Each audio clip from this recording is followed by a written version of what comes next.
of the best chefs in Britain are on the hunt for their perfect partner. Because for the first time ever, amateur home cooks will be paired with the best in the business for the cooking experience of a lifetime. Take the risotto off for 10 minutes. Each day, a different Michelin-starred chef will choose their perfect partner from 4 talented home cooks. It's not about what you cooked, it's about how you cooked it. Then, in the Friday final, all 4 pairs will go head-to-head to cook for culinary royalty Pierre Kaufmann. What I look for a perfect dish is to keep it simple and tasty. For the professional chefs, their reputations are on the line. Bring the home cooks in! For the amateur home cooks, they're about to be put to the test by the country's finest. This is Yes Chef.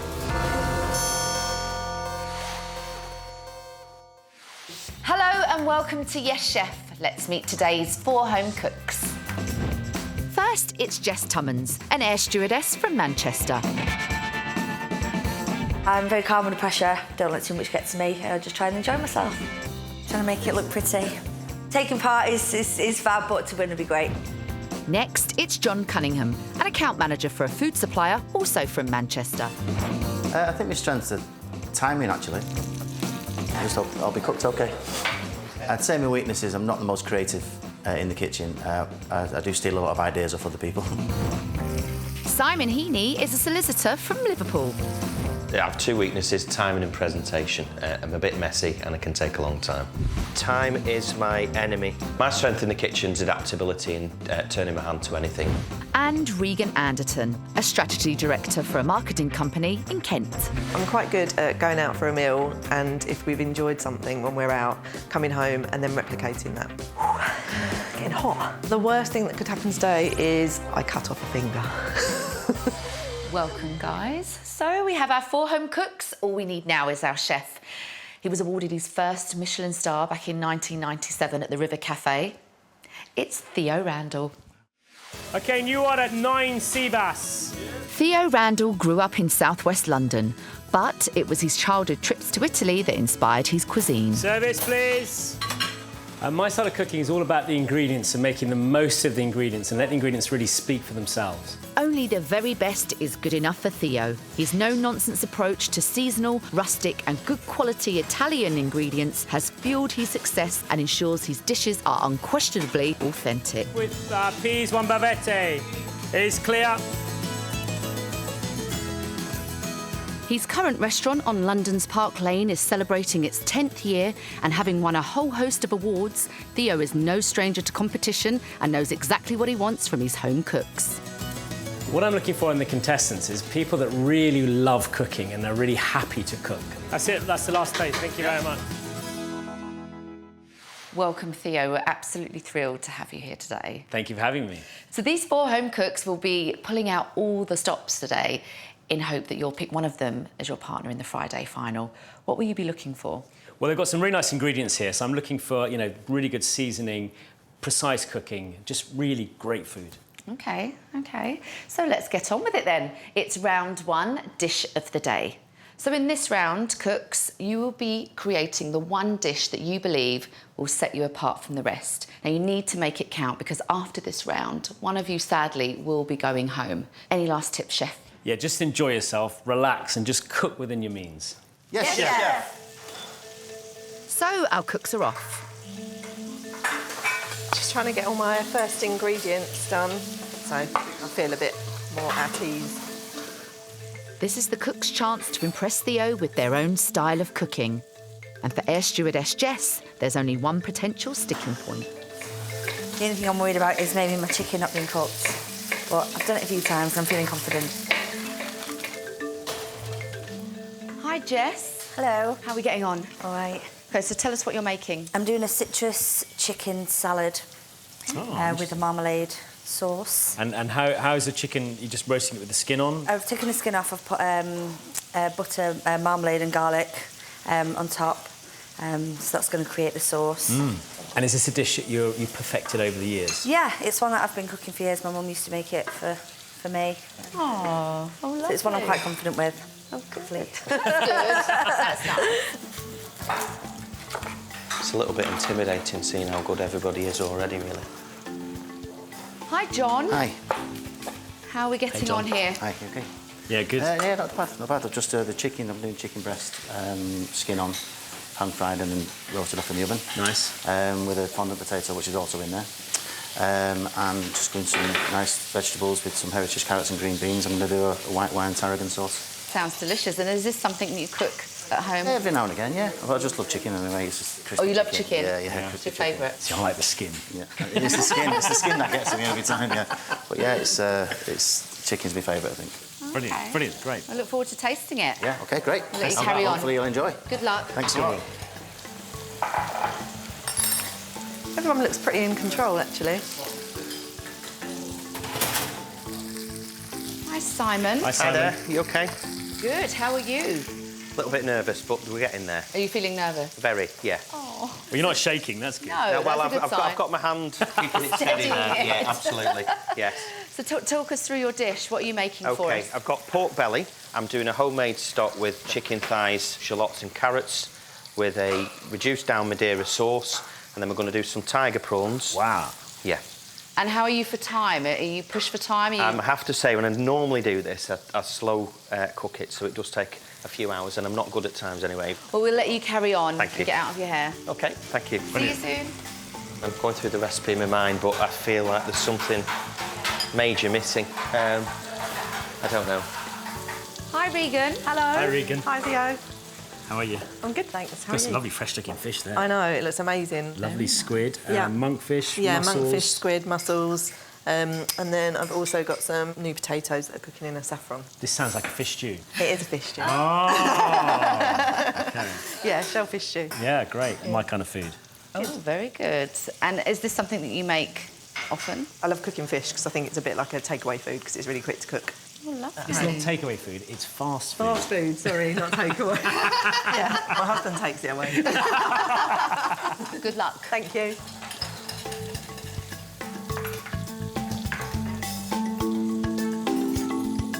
Trying to peel it without the whole thing going to mush in your hand. It's always hard when it's a raw prawn.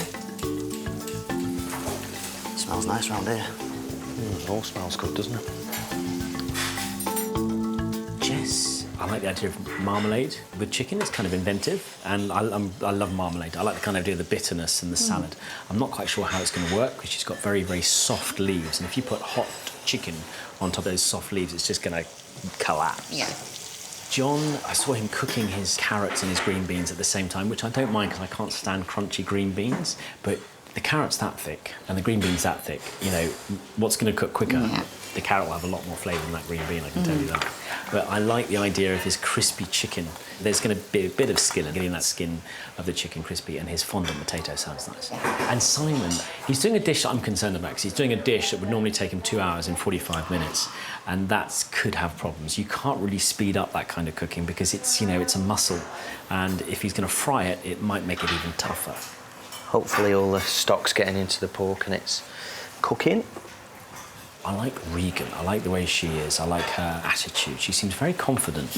And the ingredients she's chosen are kind of sort of things I would choose. Okay. And I like the way she was preparing, and she didn't seem flustered at all. So there's some pretty good things out there. Just getting a bit too hot, the oil. I don't want to burn my garlic. For Jess, however, the moment of truth has arrived as she checks to see if her chicken is cooked. Feeling good. Hungry. Right, cooks, you have 10 minutes left. Just 10 minutes to go. Oh, look at this. You're way ahead of everyone else. I am pretty much done here, yeah, I'm nearly done. Just trying to make it look pretty. Can't wait to taste it. Thanks. So, with Jess first to the finish line, Simon still has a long way to go with his sauce. It's not reducing as quickly as I want it to. The fish just all goes in for like the last 2 or 3 minutes at the end, so I'm just getting my sauce right. Time is my enemy, and I'm staring at the timer, hoping it'll go slower. So while Simon and Regan play the waiting game, John is next to plate up. Okay, come. And in the last few minutes, Regan's fish finally hits the pan. 1 minute to go. Sorry. 10, 9, 8, 7, 6, 5, 4, 3, 2, 1. Stop cooking, step away from your plates. You've done all you can. And in such a rush, Simon does his best with his presentation. Ran out of time, ran out of time. Sloppy. First to be judged is Jess with her dish of the day. Citrus chicken salad with feta, orange and olives, accompanied with a sticky marmalade sauce. In you come, Jess. Now, you finished about 10 minutes to go, didn't you? Yeah, maybe I rushed at the start, just I didn't want to... Obviously, it's a presentation, so I just wanted to make sure I had enough time to make it look pretty. Can I go first? Yes, you can. Great, thank you.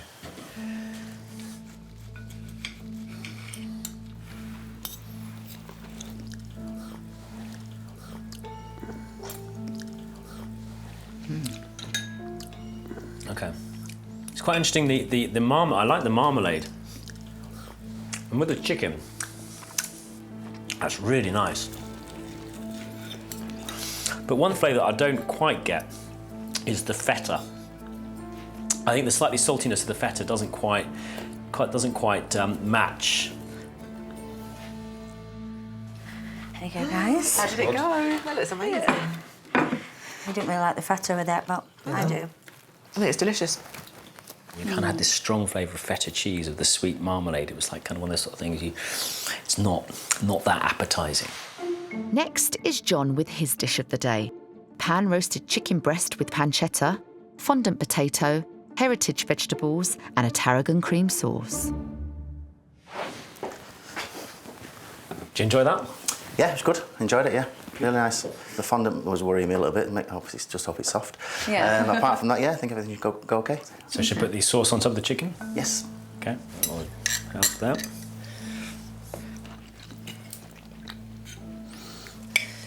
And let's try the sauce.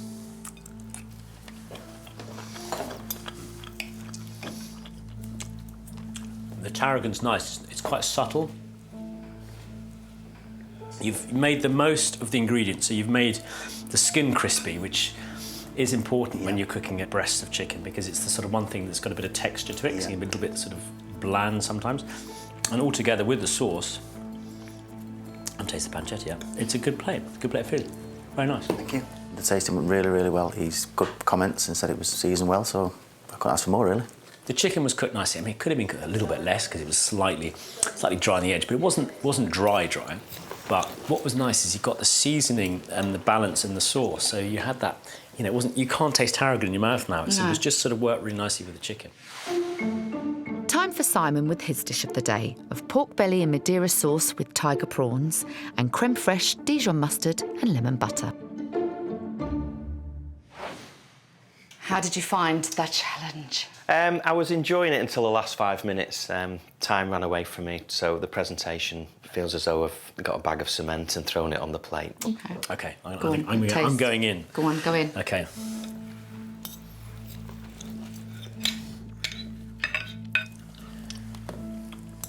The pork is undercooked, I have to say that. It isn't soft, but it tastes good.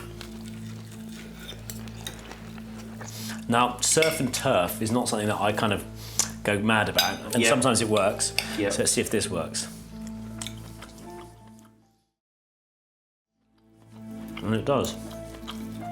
It's nice. I think a little bit less Dijon would have made it a bit more subtle and a bit more kind of, maybe a bit of lemon juice in there as well, giving it a more balance with the prawn. The whole thing doesn't look amazing, but it's tasty. Okay. And that's important. Thank you. Simon, how'd it go? Here we go. Not a lot left on the plate. No, don't know there. Didn't make enough. The flavour he got in that pork, in some ways, it was kind of amazing. In 45 minutes, he's turned that into actually quite a nice dish. Okay, it should have been soft. It should have had a nice sort of crispier skin. But the nice thing about him is he was so upset with himself for serving it. And I think that's encouraging. That shows that someone has, they've got passion and they're proud of what they do. And he really cares. And that's really important. Good. And finally, it's Regan with her dish of the day, a monkfish, squid and mussel seafood stew served with toasted sourdough. Hi. Hi, Regan. Hello. You all right? Yes, good, thank you. Do you enjoy that? I did enjoy it. I think I probably left too much to the last minute. Could have done with probably 30 seconds more, but other than that, yeah, I really enjoyed it. And is this one of your favourite dishes? Yeah. It's one of mine too. Oh, good. Okay, so I'm going to go in. Pressure. Exactly.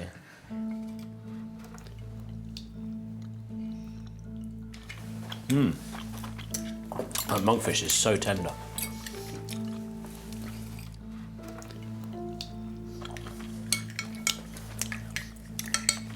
It's nicely seasoned, and also what's nice is you've cooked the fish and the saffron's sort of there to kind of push it up, you know. The spiciness is just tingling. It's just the right kind of spiciness. Good. I'd have just cooked the squid a little bit more, but on the whole, it is delicious. Thank you. Well Thank done. you very much. It went really well. I just had a Michelin-starred chef tell me he liked my sauce, which was, yeah, amazing. Oh, yeah, really good. Hi. How'd it go? There you go. Yeah, it was good. Did you like it? Yeah. The only negative was that the squid could have maybe done with a little bit longer. That monkfish is nice and meaty, isn't it? She's not intense and kind of like, oh my God, I'm the most competitive person in the world. She's kind of like, I can cook, you know, hey, what's the big deal? She seems spontaneous in what she does, and I think that's going to be a key to the next round. Only 3 people can be taken through to the next round. For one of our home cooks, it's time to leave the competition. Have you got a bit of an idea who it's going to be? I do, unfortunately, yeah. Oh, you yeah, do? I do. I like to think I've done enough to go through, but the competition is very strong. But yeah, now you're here, you like to carry on, yeah. I think I'm probably struggling. I probably could be going home, but fingers crossed. Let's just see if the taste brings it through. He said he liked the sauce, chicken was cooked well, just didn't like the feta. He said that my squid could have done with a little bit longer, so if that was the only criticism, then I'd like to think that hopefully it's good enough to go through. It is a competition. Everyone knows the rules. Yes, of course, of course. Yeah. OK, well, let's go and break the news. Okay. First of all, I'd like to say a big well done to all 4 of you. However, only 3 of you can go through to the next round, and Theo has made his mind up, so it's over to you. For me, to take you to the next round, it's very important that you got the skills, and some dishes had more skills than others. It's not about what you cooked, it's about how you cooked it and your potential. So the person going home, I'm sorry to say, is Jess. Oh, Jess. Your chicken was beautifully cooked, but I saw more skills from these 3 than from you, and I'm really sorry. Yeah, thank you. I think I might have played it a bit too safe. I don't think there was like enough technicality in my dish. But I just didn't want to do it in the go at my time frame. I wanted something that I could do in my time frame, but obviously, yeah, it was a bit too safe. Well done. So that leaves 3 home cooks. They are John from Manchester, Simon from Liverpool, and Regan from Kent. It's round 2, the Chef's Challenge. Now, in this challenge, Theo has devised a simple test to see who has the skills he's looking for. So, Theo, what's the challenge? The challenge is a potato Rösti. Okay, so it seems very, very easy, but there is a few challenges. Let's crack on. Okay, so we're going to peel the potatoes, and then we're going to grate our potato on a box grater, so on that sort of coarse edge. So, potato in the bowl. Then we're going to add some sea salt. So a nice amount of sea salt, a bit of black pepper, and then just a few thyme leaves. And then we're going to put some oil in the pan. So you can use sunflower oil or olive oil. And then we're going to pop that in to the pan. You hear that? Just a light fry. It's very important to use the starch to sort of work together with the potato to form this sort of perfect little sort of potato pancake. And then you're going to actually flip it like a pancake? Yeah, but I've got to wait for it to cook. OK. So you just look on the edges. When you see the potato going slightly golden brown, then that means it's ready to turn over. Stand back. Stand back. OK, so move it around the pan so you get all of the shape of the pan all over, and then flip. Oh, wow. That's it. That was perfection. and then just, that's just what we want. Just say slightly golden, and then just let that cook for the remaining time. This is a nice thing to learn, you know, and it's like a simple dish. It's simple, but, you know, that with some bacon on top and a couple of poached eggs is delicious. Oh my, yeah. Okay, we're almost ready. There we go. So one last toss, make sure it's cooked through. So it should be soft, it shouldn't be crunchy. A little bit more salt on top. Bit of pepper. And that's it. And just put it on, pop on the plate. And that is your 15-minute challenge. Would you like to have a taste? I just don't think mine's going to look like this. Be confident. That's delicious. OK, your time starts now.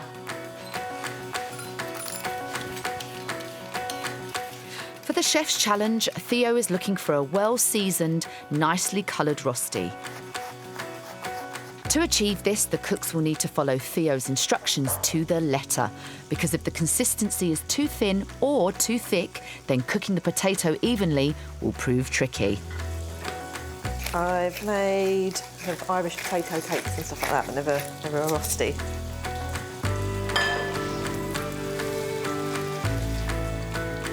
The cooks must be patient and let the Rosti cook properly. The right consistency and a decent seal will give a successful flip. How's it going? Not bad. Not bad. Hopefully I'm just looking for the outside now, and then I'll brave the flip. Yeah, yeah. Make sure you get the edges all nice and... Yeah. So how's it going? Not too bad. Got flipping phobia. Remember that thing I said about the edges? That little bit of light golden colour. And then you know exactly that it's sealed. If you flip that now, it'll just break apart. Yeah. So make sure you get that seal, that crust on the potato. Yeah. How's it going? Good. I'm just trying to be patient and leave it to brown a bit and not touch it, like you said. The thing about, you know, when things are in frying pans, people just want to move them around or turn things. Yeah. If you do that, it lowers the temperature. Let it seal, get those edges, get that nice little sort of golden colour, and then you'll be ready to turn it over. That'll be the hard bit. That's No when way, it'll end up no on way, the it's wall. just it's a flip. It's a flip. OK. OK. Thank you.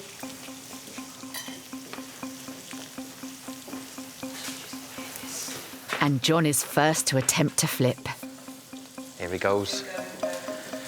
Way. Success for John. And next up to flip is Regan. I'm going to flip. I'm going to... Yay. OK. Thank you. So that's 2 out of 3. But will Simon's fear of flipping force an error? OK. Yes. Well done. Thank you. They all seem to be doing quite well. They do. I mean, everything, they've listened to what I've said, which is great. Yeah. I wish my chefs would do the same. No, it's really good. It's probably going to make your job a little bit tougher. It is tough. I think, you know, what I'm going to look for is probably the thickness of the Rosti, because I've got 15 minutes. I think Simon's one looks a little bit too thick. Oh, really? It's hard to tell because he just flipped it and it looked fine when it went back over. But I think I'm going to judge it on seasoning and the crispness of the Rosti. If this goes wrong, I'm never going to make Rostis again. Turning it up, get a bit of colour. Yeah, I think... Because I've only got 2 minutes, I think. Oh, hell. You got it now. Cooks, you have just 2 minutes left. 2 minutes to go. I think I'm done. Yeah, I'm done. Confident in his colour and crispness, John is first to plate up.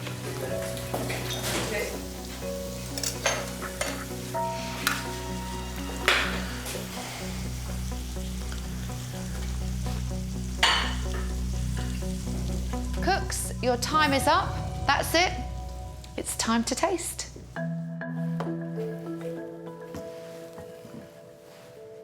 You seem very happy, which is great. OK, well, we'll get started. Should we get started? Yeah. I mean, they all look, let's just look at them first. I mean, they all look really nice. Very even colour, slightly different shape there. But, you know, on the whole, they look very, very nice. So let's go. So let's taste this one.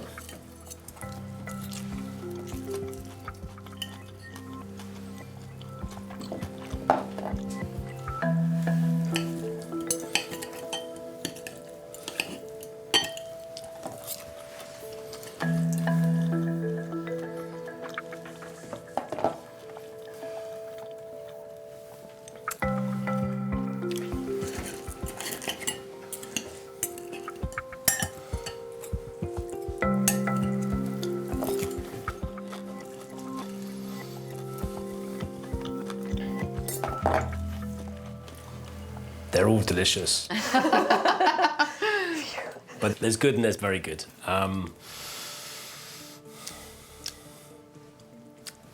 That's the best. Oh, thank you. Congratulations. You're through. Thank you very much. Congratulations. Thank you. A little bit uneven on Simon's one. Nice amount of thyme in there. Very, very, very fragrant. This one's very nice. Could have a little bit more seasoning. I think this is more about kind of confidence. And I think, John, you seem very confident in cooking. You were the first to plate. You just go for it, which is kind of really nice to see. Simon, you seem slightly not quite sure about yourself and you're a little bit anxious about tossing. You did it perfectly well. You created a delicious Rosti. But I'm afraid I'm going to have to say goodbye to you. Okay. Oh, Simon, well done. You did really well. Brill. A little bit disappointed, but I've really enjoyed it, and I loved that challenge. And I really enjoyed it. It was brilliant, and some great feedback again. So I go a little bit sad, but yeah, I've enjoyed it. So that leaves just 2 cooks. They are account manager John and Regan, who works for a marketing company, but only one can join Theo in the Friday final. Time for our third and final round, the chef's special. Now, in this challenge, our cooks will be given a set of ingredients to one of Theo's signature dishes. Now, the aim of this challenge, cooks, is to see what you can make from the same set of ingredients. You'll get to see what Theo makes a little bit later on. But for you at home, here's today's ingredients. Theo's chosen ingredients are a squab pigeon, some thyme, masala, stock, pancetta, garlic, fresh Pierre de Mouton mushrooms, Swiss chard, and sourdough. Easy enough for an Italian maestro, but what will our home cooks make? So, cooks, you have just 1 hour. It's time to reveal your ingredients because your time starts now. Oh, God. So the clock is ticking and our cooks don't waste any time getting started. Without hesitation, John gets busy dissecting his pigeon. Meanwhile, Regan investigates her chard. I'm not quite sure what this is, so I'm just going to try it to see whether it's the leaf or the stem that I'm going to be using. But already John is regretting his hasty decision of taking his meat off the bone. I think I've messed that bit up. At this moment, I think I should have roasted it whole because they're only tiny those. So. Hi. Hi. Hello. How's it going? Okay. I think I'm going to use what I think is a guinea fowl and cover that in some of the pancetta, cook the guinea fowl whole, fry off some of the mushrooms and the garlic with a bit of the, I think that might be a brandy. Okay, you feel quite confident? Yeah, I think so. Oh, good. Best of luck. Thanks.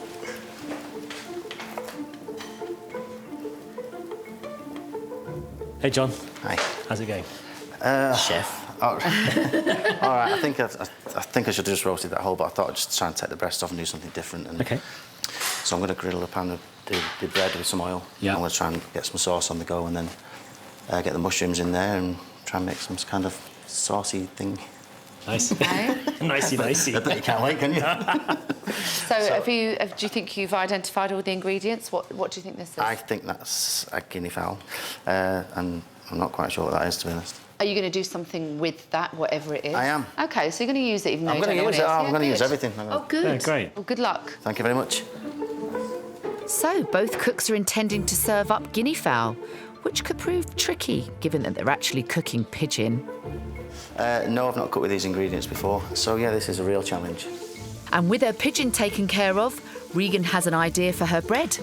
Croutons. Out of the two, whose dish excites you the most? I'm a little bit worried about John because the first thing he did, he saw the guinea fowl and started to take it off the bone. And there's nothing wrong with that, but he kind of left a lot of the meat on the bones. He's got these tiny 2 little breasts. I'm not sure he's going to do all the rest of the carcass. He's kind of sort of panicked, done a few things, and then is actually thinking, what I'm actually going to make with this. So we'll just wait and see. Regan, I love the way she's so confident, and she yelped with excitement when she saw the ingredients. It wasn't like, oh my God, what am I going to do? She's like, wow, I haven't got a clue what they are, but I'm going to cook something, which is great. Yeah. John tries to salvage his dish, bulking it up with some wings. It tastes a bit tart, but I think once everything's going in, then it should be good. And as the pressure builds, Regan starts getting tactical. I'm just having a look at these birds like. Was that very pink when you cut into it? Not bad. Okay. I'd want to cut it, but I also want to let the meat rest. Cooks, you have 15 minutes to go. Okay. So this is going to go back in for another 5 minutes. I think it just needs a little bit longer. It's really good, this. It's gone too thick. I did it too early, really, the sauce. It's okay to serve rare, so I'm going to go with what I've got. Meanwhile, John decides to ditch his toasted bread in place of some roasted croutons he made earlier. God knows what it's going to taste like. But we can only try. And with just a few minutes to go, Regan decides to quickly pan-fry her meat. 30 seconds left. The sauce is split.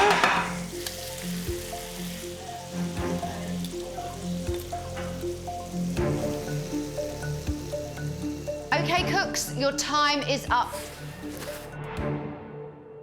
Look at the mess. Well, it smells absolutely delicious, doesn't it? It does. Well, it's time to taste. First, it's John. He's made pancetta-wrapped roasted pigeon breasts, mushroom in masala, crispy croutons, and a shot of crispy fried wings. There we go. How did you find that? Tough. Yeah. Yeah. I felt the confidence draining out of me. Good luck. Okay, well, tell us what you've made. Well, I took the breast off the bird, which I think was guinea fowl. Okay. And I wrapped it in the bacon, cut the mushrooms with the garlic, and I've done a nice shot of wings. Shot Of wings. That's a first. So, it wasn't a guinea fowl. No. It was a squab pigeon. All right. So they have got very sort of lovely subtle flavour, Right. and they are actually quite tender. Okay. Right. All right. Well, so let's tuck in. Go on, you go first. Getting in there.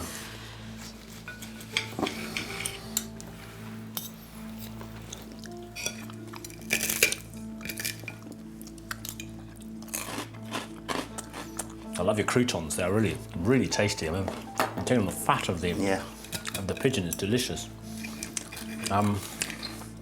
It's nice flavours. I mean, the mushrooms, they're really nicely cooked. You've done them really nicely. Thank you. What do you think about? I'm going to have a... Well, I'm not sure about the serving vessel, but I love anything on the bone. And that is crispy and delicious. It's delicious. Yeah, thank you. Well, if you'd like to go back to the waiting room for the last time, we will see you shortly. Thank you very much. Well done, Thank John. you. Thanks a lot. Thank you. The tasting went very well. Really surprised, seeing as I didn't really know what I was doing with the ingredients. So yeah, it went very well. It came out all right in the end. And finally into the tasting room is Regan, who's made roast pigeon on a bed of Swiss chard with garlic croutons and mushrooms in masala. My dish? How did you find that challenge? Quite hard, just because there were a couple of things on there that I didn't really know what they were and that I hadn't had before, but it was good. Okay. Yeah. Well, it looks delicious. It was actually squab pigeon. Oh, So okay. I'm going to try it. Yes. Great. I hope it's nice.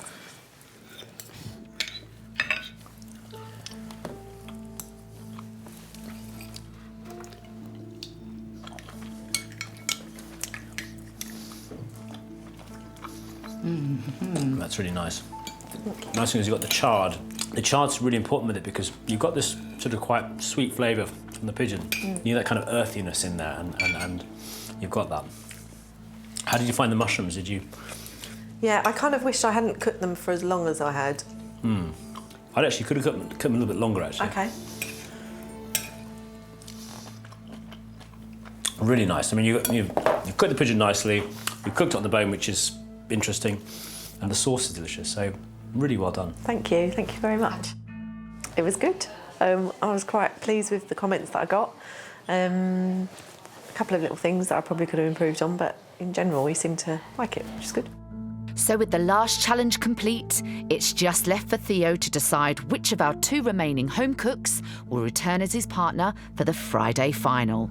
He'd kind of used his initiative and used the juices from the pigeon to kind of make the croutons taste really good. And the mushrooms were delicious, I must say. Her sauce was lovely. It was kind of a bit of finesse there. I mean, you notice the croutons are all exactly the same colour. Yeah, absolutely perfect. Do you feel like you've seen enough of what they can do to make your decision? Yeah, I think I have. I have. But before Theo announces the winner, it's time to reveal what he makes with those ingredients. So it's over to you, Theo. OK, so we've got the squab pigeon. I'm going to chop the head off, then we take off the wings, and then you cut down the wing, and you sort of dislocate the leg bone. Sounds very gory, doesn't it? It does, a bit. And then you just pull the leg bone out, and then you sort of go down to the breast. You don't really want to cut it, you just want to use the knife to sort of push the meat off. That way you don't waste too much meat. We go over the breastbone and then under. And then again, dislocate the leg bone, and then just pull. And there is the carcass. What I've done now is I've then marinated the pigeon with some thyme and some marsala. Right, so sea salt, black pepper, and then we're going to pop that in the pan, skin side down. Okay, now, inside there's the most delicious liver inside a pigeon, so we're going to just pop that on the side of the pan there. And then I'm going to get some lovely sourdough bread. So it's the best fried bread in the world. Okay, and then we just turn the pigeon, pop a little bit more thyme, just chop the liver in half, put the liver on top of the bread and just slightly sort of smear it. Then we'll pick this up, pop that in the middle, pop the pigeon on top, and then I've got some pancetta. Putting this on raw, but what's going to happen is, as it's cured, as there's salt in there, it's going to actually season the meat as it cooks. Then we're going to pop that in an oven for about 10 minutes at 180 degrees Celsius. Now, I've got some Swiss chard here. Would you use the stalks as well? This is what I'm going to do. OK. Because the stem, the stalk, is actually incredibly sweet. So we'll pop this into some boiling salted water, and chard stalks, and it goes, and then we'll cook that for a couple of minutes. And then we add the garlic in a pan, a bit of olive oil. Okay, then we've got our mushrooms. Now these are called pieds de mouton, which are basically like lamb's feet. So we're going to just fry them gently. So you first started working in a kitchen when you were about 14 years old? I think I was about 15. Oh, about 15? Yeah. A friend of mine worked in this restaurant, this little kind of French sort of bistro, and they needed a kitchen porter on a Thursday night, and I thought, oh, I can earn a bit of pocket money. So I went down there, and I remember just like loving the atmosphere of this kitchen. It was like a theatre, you know, it's kind of this crazy guy sort of telling the waiters what to do and the waiters telling him what. It was just brilliant. And so I kind of fell in love with kitchens very early on. So I sort of went to a chef called Max McGarren, had a restaurant called Chez Max. I remember going on my 18th birthday and having dinner there and saying to him, you know, just kind of out of the blue, I just said, can I have a job? And he was like, well, I can't give you a job in the kitchen, but I can give you a job as a waiter. Now, I was the world's worst waiter. I did my time on the floor, and you know, luckily enough, I got in the kitchen. Yeah. And then I went to a restaurant that just kind of sort of just opened on the Thames called the River Cafe. Yeah. And, you know, it was one of those places that was being at the right place at the right time. Mm-hmm. And then in 2006, this site came up at the Intercontinental on Park Lane, and they offered me the space. And, you know, it was one of those moments where you think, should I do it? What should I do? And I thought, just go for it, you know. And that's all amazing. very exciting. Yes. Right, so pigeon. You can see the fat sort of quite rendered down a bit, like a duck almost. So we'll take one of these, pop that there. And then put a bit of the chard, do a little scattering, and then get our pigeon. We're just going to cut it through the middle, so you get that lovely bit of the breast. Wow. Nice. So put a few of the mushrooms around the plate, and then we're going to put on our beautiful juicy pigeon, and then we'll get some pancetta, and then get some of that juice. And there you have my version of the pigeon. Amazing. Absolutely amazing. Well, let's have a taste. Where'd you start? Begin? Yeah. Oops. That's you got the bone. Got the bone. Hey! Beautiful. That's Really, amazing. really stunning. Yeah, delicious. Wow. That's how to do it. Thank you so much. That was absolutely delicious. My pleasure. But now it's time to reveal who you're going to pick as your partner for the Friday final. But before you do, let's have a quick recap of what our cooks made earlier. John produced an impressive and well-balanced dish of the day in the first round. He was first to plate up his Rosti in the second, but lost his confidence with his pigeon in the final challenge. At this moment, I think I should have roasted it whole. And it mean the world to win today because to cook with Theo in the Friday final been fantastic. Meanwhile, Regan impressed Theo with her classic seafood stew in the first round, It is delicious. Thank you. made a perfect potato Rösti in the second, and balanced her earthy flavours well in round 3. I hope I've got a chance of winning. I'd like to think so after the comments that I got. They all seemed quite positive. So, Theo, it's time to declare your winner. Our cooks have completed 3 challenges. They've done extremely well. Very well. But you can only take one of them to the Friday final. So it's over to you. So you've both been brilliant, I have to say. You've both been amazing. You cook really well. You both have a passion for food, which is really nice to see. The person going through to the final is Regan. Well done. Thank you so much. Thank you very much and well done. Well done. Well done. Thank you. Pleasure. Thank you. Proud of yourself. I feel amazing. I can't believe I've won. I didn't really think there was that much between our dishes, and so really, really happy that I've won. Disappointed to be out, but Regan was a great cook, and I think she was more overjoyed to see the revealed ingredients more than I was. So I think because of that enthusiasm for the ingredients, she did a bit of a better plate of food in the end. So, Theo, are there any last tips you'd like to give Regan? Listen to what I say and look at my eyes. Okay. Yes, chef. So excited about working with Theo. I think I couldn't have had a better chef to work with. Yeah, can't wait.